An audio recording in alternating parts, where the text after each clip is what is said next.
1 2 3 என்ன சிவா எதுக்கு என்ற எவ்வளவு நாள் நான் ப்ராடக்ட் ஆர்டர் போடும்போது என்ன என்னென்ன கேள்வி கேட்டிருக்க. இன்னைக்கு நீ அத்தனை ப்ராடக்ட் ஆர்டர் பண்றல.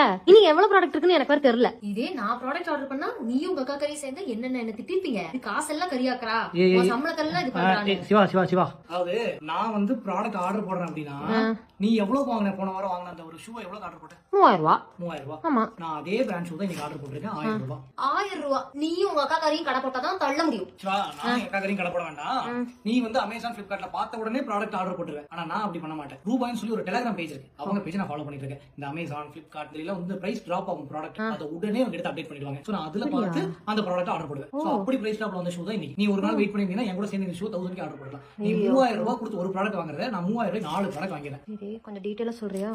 சொல்றேன். நான் சொன்ன மாதிரி ரூபாய் அப்படின்னு சொல்லி ஒரு டெலிகிராம் பேஜ் இருக்கு. அவங்களோட பேஜோட லிங்க் நான் கீழே டிஸ்கிரிப்ஷன்ல கொடுக்குறேன். சோ மறக்காம ரூபாய் பேஜ் ஃபாலோ பண்ணிக்கோ.